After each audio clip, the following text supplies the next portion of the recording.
Assalamualaikum warahmatullahi wabarakatuh. Perkenalkan, nama saya Jimbambang Sasongko, dan kali ini saya akan mempresentasikan mengenai LabVIEW, penjelasan dan fungsinya. Presentasi ini ditujukan untuk memenuhi UAS Praktikum Instrumentasi Industri. Pada pembahasan kali ini akan terbagi ke beberapa segmen, yaitu mengenai sekilas tentang LabVIEW, segmen interface LabVIEW, konstruksi single execution dan loop, konstruksi data string, shift register, visarid, dan juga kesimpulan. Sekilas tentang LabVIEW.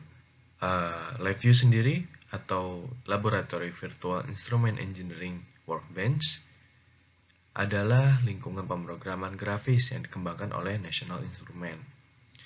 Pada penggunaannya, digunakan untuk mendesain human-machine interface.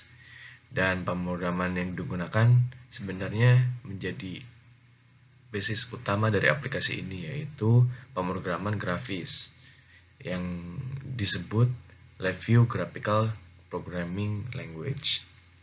Di LabVIEW kita dapat mendesain, mensimulasikan, bahkan mengontrol suatu proses menggunakan microcontroller ataupun menggunakan controller yang dengan taraf industri atau dengan singkatnya mesin.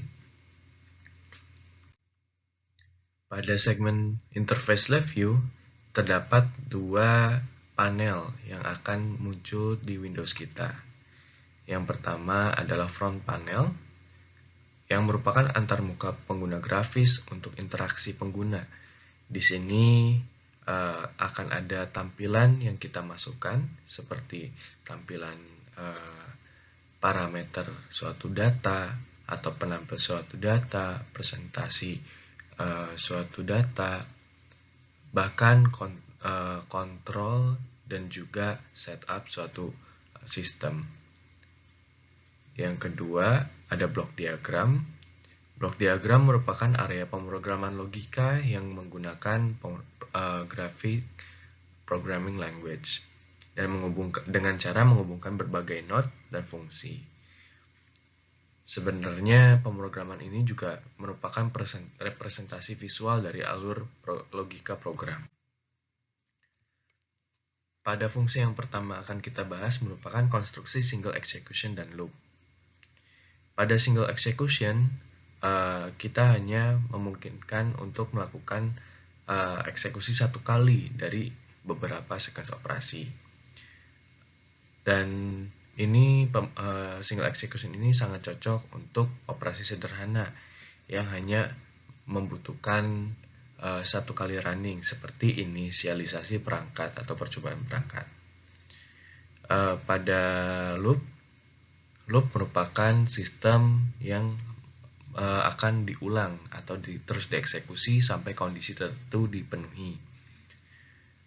Pada umumnya loop dibutuhkan untuk sistem yang running secara terus-menerus sampai dengan suatu kondisi. Misalkan jika program tersebut endless, maka while loop tersebut akan terus bergerak dengan ataupun tanpa interrupt dari luar. Dan misalkan pada LabVIEW ini biasanya kita menggunakan button stop untuk dihubungkan dengan triggernya dari loop. Misal pada while loop kita dihubungkan dengan stop, maka ketika stop ditekan maka perulangan while loop akan berhenti. Pada perulangan ini terdapat dua, yaitu while dan juga for.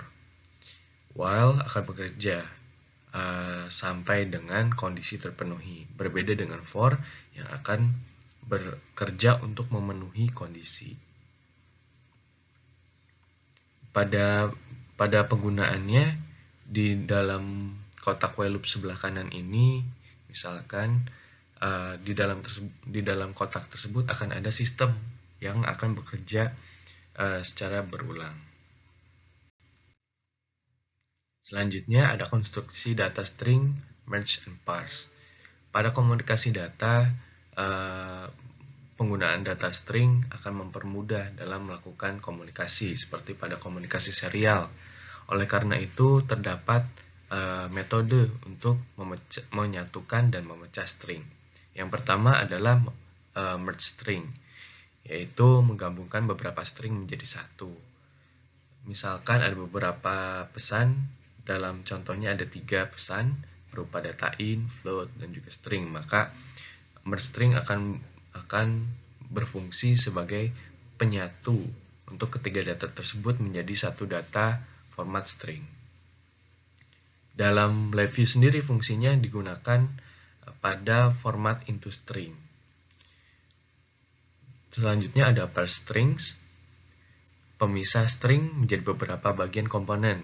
Hal ini digunakan, sistem ini digunakan untuk menerima string dari hasil komunikasi. Misalkan terdapat 3 runtutan data pada satu string, maka hasilnya juga akan 3, dan kita memerlukan inisialisasi terkait tipe data yang akan di-scan. Misalkan pada LabVIEW menggunakan scan from string. Selanjutnya ada shift register. Shift register merupakan penyimpan data untuk satu iterasi ke iterasi selanjutnya. Normalnya digunakan pada loop. Sistem ini juga berguna untuk melacak status variabel yang berubah selama eksekusi loop.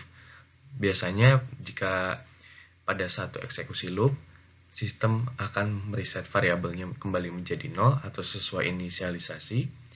Maka pada while loop di sini akan terpisah, tidak bergantung pada while loop itu sendiri karena ditempatkan di luar. Dan seperti pada contohnya di tepi kotak while loop di sebelah kanan ini terdapat angka 0 sebagai inisialisasi shift register. Selanjutnya ada VISARID atau Virtual Instrument Software Architecture. Ini merupakan interface standar untuk komunikasi dengan instrumen yang berbeda seperti kepada microcontroller ataupun controller. Nah, biasanya yang digunakan protokol komunikasinya adalah GPIB, USB, serial, dan Ethernet. Pada microcontroller sendiri yang sering digunakan adalah serial ataupun USB. Jadi, di sistem di bawah ini, sistem atau AMI akan menerima data dari VISA, lalu dibaginya menjadi jadi pada sistem di bawah ini terhubung dengan VISA dengan baud rate yang telah ditentukan. Nah, di dalam while ini jadi sistem akan berulang terus bekerja untuk mengecek parameter button yang ada di dalam sistem dan juga nilai stringnya. Selanjutnya dari ketiga parameter tersebut dijadikan format into string dan dikirimkan melalui VISA untuk dibaca di perangkat lain. Kesimpulan dari penggunaan software LabVIEW adalah LabVIEW menyediakan antarmuka grafis yang kuat dan mudah digunakan untuk berbagai aplikasi pada pengukuran, kontrol, dan juga otomatisasi. Segmen interface yang intuitif memudahkan pengguna dalam merancang dan mengimplementasikan aplikasi. Kemampuan integrasinya juga luas dengan fungsi dan komen yang tersedia. Mungkin sekian dari presentasi saya mengenai penjelasan LabVIEW. Mohon maaf bila banyak kesalahan. Wassalamualaikum warahmatullahi wabarakatuh.